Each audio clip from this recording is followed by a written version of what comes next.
Hola everybody, welcome to my channel. So I don't think I really film videos standing up, but I guess today is one of those days. And I was actually suggested to do this video by one of my patrons. Shout out to Makendra for this video suggestion. So they suggested to me to make a video about how to make friends easily, whether it's moving to a new school or moving to a new city. But basically what Patreon is, it is a website where you can donate to your favorite artists, creators, and this girl pledges to me as well too. So any of my patrons or people who pledge to me, they can give me video suggestions and I will definitely do them. This is my first video suggestion to do by a patron, which is surprising because I've had Patreon for about 2 years. I've moved around so many times. I think I've been to 7 or 8 different schools. I've lived in so many different cities.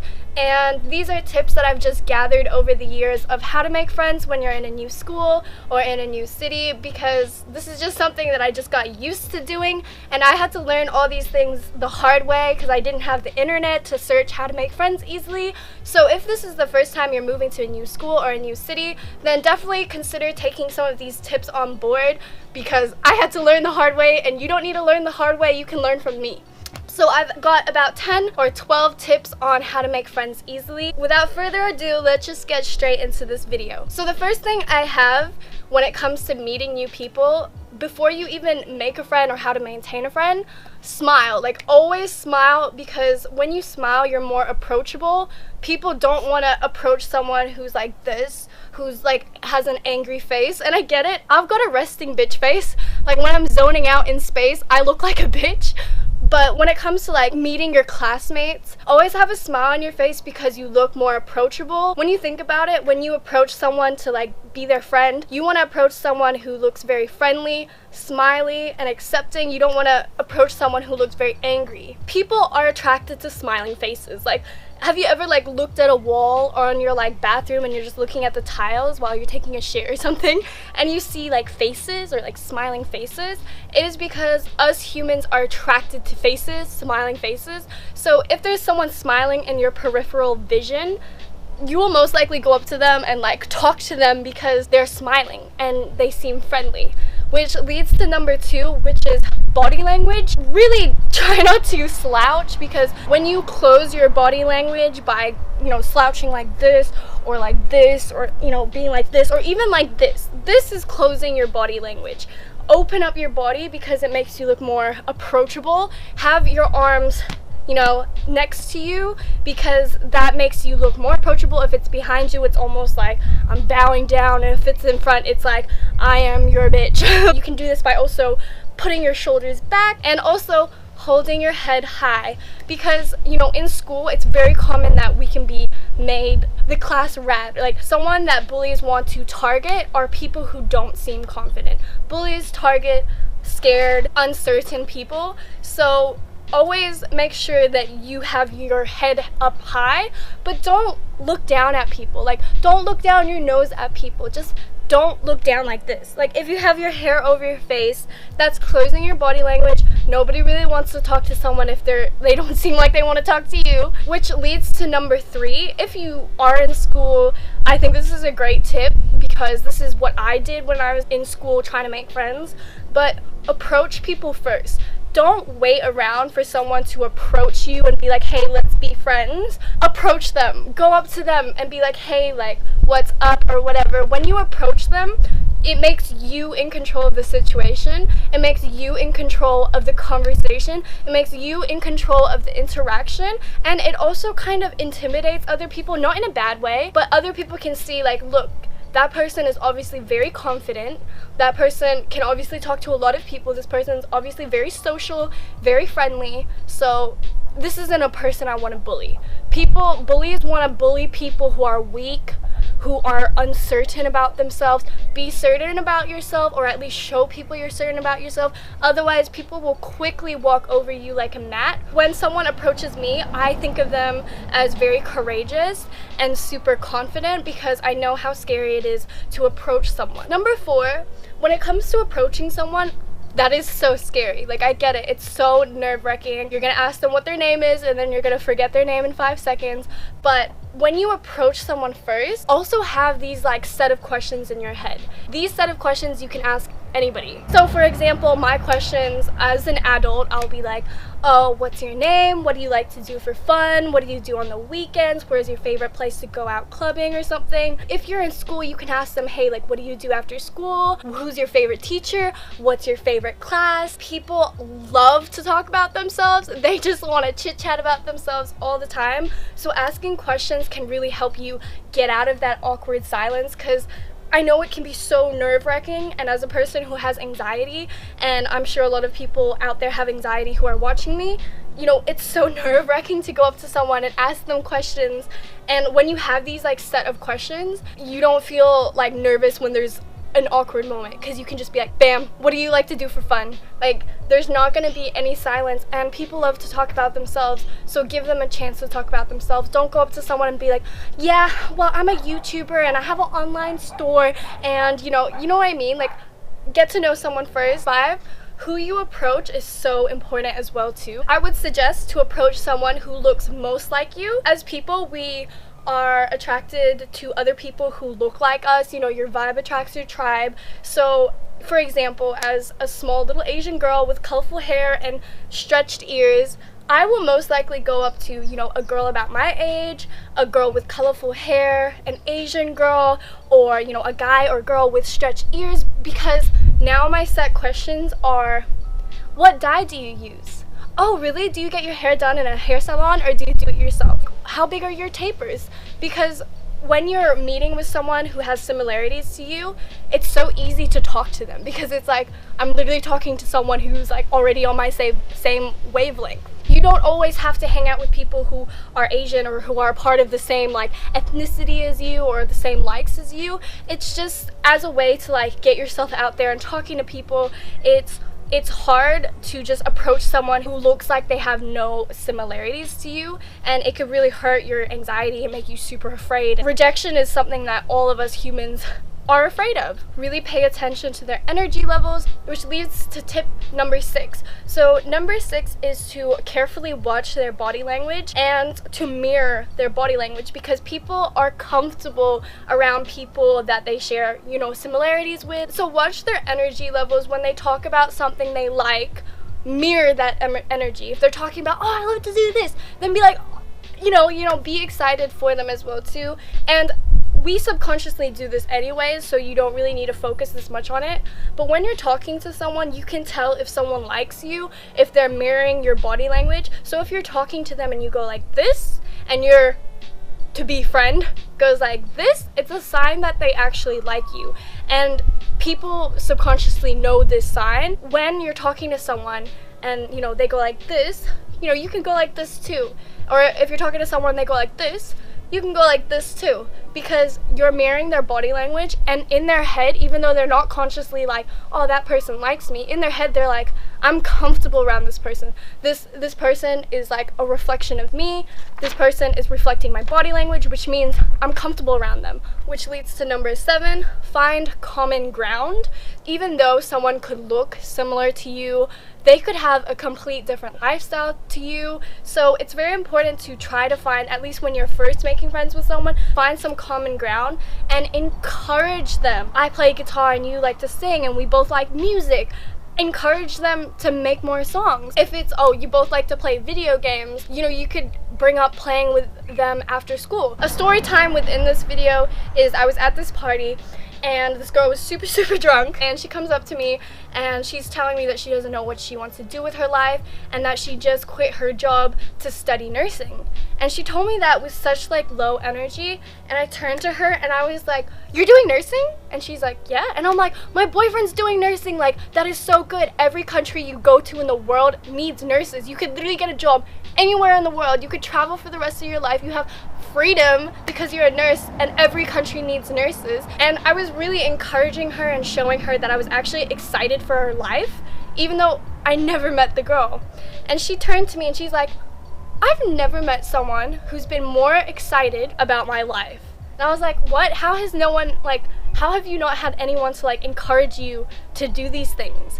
And we instantly kind of like clicked, because she was telling me, she's like, I can't believe I've just met someone who's like so proud of my achievements even though they've only met me for a couple seconds. I've met someone who's encouraged me to keep doing what I love and encouraging me to be myself even though I only met this chick for 1 second. And that is the influence you can make. I don't know that girl's Facebook. I probably have it, but I know that I left an impression on her. And you can leave your impression on other people because people are scared to do what they love. They're scared to do it because they have a fear of rejection. So actually encourage them to do what they love and you will be a person that they remember. So number 8 is complimenting people. I believe that you're a product of your growth and self-improvement is being able to compliment people. You know, you are a very self-assured person, a very confident, and a person with such high self-esteem if you have the ability to compliment people. What got me started with the kill them with kindness movement, I wasn't always this super kind person who tries to stay calm and stay zen and try to kill people with kindness even though I want to fucking smash their faces sometimes. I wasn't always that person, but learning to compliment people has made me that person. Watching a person's day, whether they're behind the post office counter and they've got their head down, and suddenly giving them a compliment, and it doesn't have to be about their appearance. Complimenting them shows how reassured you are as a person. You know who you are, because I noticed that a lot of people who are insecure, who are very upset and negative towards themselves, they're like that towards other people, and they don't have the ability to compliment other people because they think that, like, oh, me complimenting them makes me below them, when it's not. It takes a lot of courage to compliment someone because what do we fear? We fear rejection. So it's really hard to be like, hey, I really like that about you. That comes with similarities as well too. Like, as a person with colorful hair or with tapers, when I see another person with colorful hair and tapers, I don't jump straight onto they're copying me. I feel less like myself because they're copying me because they look similar to me. I'm instead like, I really like your hair color. It's really cool. Even if they have the exact same hair color as me. Because I'll go to them and be like, you've got a good taste in hair color. And they'll turn around, see that I have the same hair color as them. And they'll be like, you've got a good taste in hair color too. And I find that when someone compliments you, we are, as a society, we are taught to reject compliments. We are taught not to take them. We are taught to give compliments and not receive them. But when you receive a compliment, you can also give one back. And I know as a girl it sounds bad because it's like a lot of girls will be like, I like your hair, and the girl will turn around straight away and be like, oh, I like your shirt. But it's like, they say it so fast that they haven't even thought about what they like about you. They're just saying it just because this is how we grew up. If you compliment someone, you gotta quickly throw one back at them, otherwise, what? In turn, you're also complimenting yourself, and you're showing yourself that you're bigger than your own insecurities. You're not going to let the fear of rejection affect making someone's day. Like, making someone's day by just the tiniest compliment.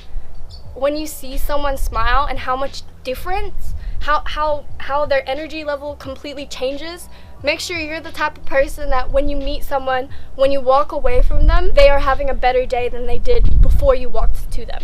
When you meet someone, make it your goal that they are going to have a better day because they had an interaction with you, interaction with someone who's uplifting them, who's proud of them, who's encouraging them, who's complimenting them. When they leave, they're gonna remember you. They're gonna remember your name. They're going to remember your face, and they're gonna know this is someone I can approach. Number 9 is obviously to make plans.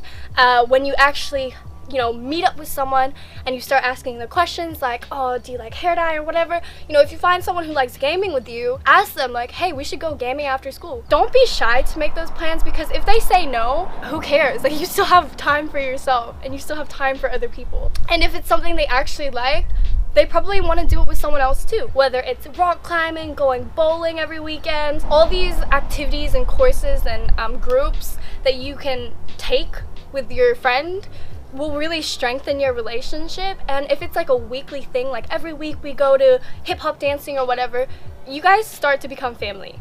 And soon that friend who was just once an acquaintance will soon become your family, which leads to the next point, which is number 10. Travel together. Travel together. If you've got an open car and you're going down south or something, offer that friend that you talked to, even though you only met once. Offer them like, hey, do you want to drive there? Like, my best friend Kristen, like, you guys know my friend, my little Asian Kristen, we became friends over like the internet, and the first day we met, she showed up at my house at 4:30 a.m. and we drove like a couple hours to Margaret River. Like, we traveled quite a bit, and we hiked for 7 hours. We hiked for 7 hours away from our town. Now obviously we're best friends because people who travel together, they stay together. And so you shouldn't be afraid that even if you meet someone once, you shouldn't be afraid to ask them like, hey, let's go travel somewhere. Obviously it doesn't have to be to like overseas, but you know, start off by going to the end of your city. Number 11 is so obvious, but once you get that friend, show them support. Whatever you provide your friend with, in the end your friend will provide that help with you. So if your friend's going through a breakup, be that person for your friend. And when you go through a breakup one day, that friend's gonna remember, hey, you were there for me when I was down, so I'm gonna be there for you. So surely show a lot of support. And lastly, number 12, don't talk about other people. Like, simply, if you have something negative to say about your friend, because we all do, we all have issues and mishaps with our friends, miscommunication, don't go to other people and try to implant their brain with ideas of your friend, because you're the one who's friends with that person. Like, why would you want to bitch about someone who's part of your tribe? I would never, like, bitch about my boyfriend. I would never bitch about my friends, especially to people who I'm not even friends with, because I'm implanting that person with ideas, negative ideas, about the people I surround myself with, which in turn makes me look dumb. So why should I do that? There's no point in starting drama. If you have a problem with something, be that person to be able to talk to your friends. And trust me, I am the queen of backlash. I always talk to my friends directly when there's an issue, or I try to, and then I end up, you know, getting bit in the butt. But that means we only fight for 5 minutes, and then after that we have no issues. It's so common with girls that we'll keep quiet and we won't tell people that we have an issue with them, even though they're our friend, and then we just kind of vent to other people behind curtains, and then we expect our friend to change even though we haven't even told them what they're doing that annoys us.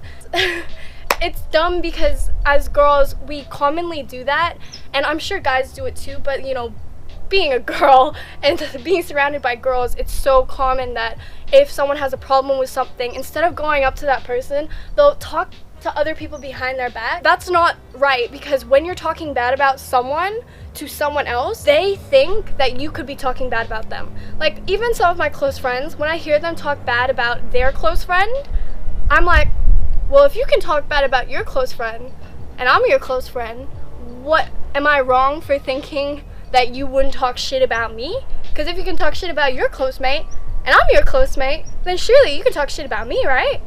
Don't give other people that impression of you. And the last tip I have, even though I've already gone with 12, this just came to the top of my head. You can also be friends with people by having a common hate. That's fine, but make sure that you are friends with someone with the right intentions.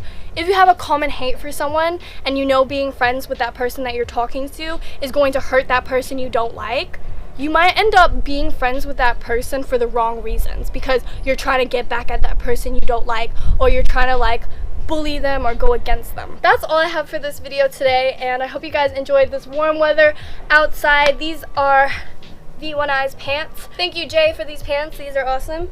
And my patron shoutouts. So I'd like to give a shout out to my patrons for this month. So a huge shout out to Kobe. Thank you so much for pledging this month. Thank you so much to Sean. Thank you, Siri. It was awesome Skyping you this month. Thank you, Salem. Thank you, Matt. Thank you, Lauren. Thank you, Isabel. Thank you, Kendall. And thank you, McKendra, who suggested this video, by the way. And thank you, Aiden. Thank you, Abby, my good friend. Now I'm just coming up with the rest of the people I feel like I should thank. Thank you, Zoe. Thank you, Adrian. And lastly, I'll say thank you to Paige. Paige, you're awesome, and I like your Instagram. Keep it up. Love you guys all so much. Thank you for supporting me, and if you want to support me on my Patreon, then link in bio. yeah, shout out to my patrons. I'll talk to you guys soon. I forgot to eat the camera again. Bye, guys.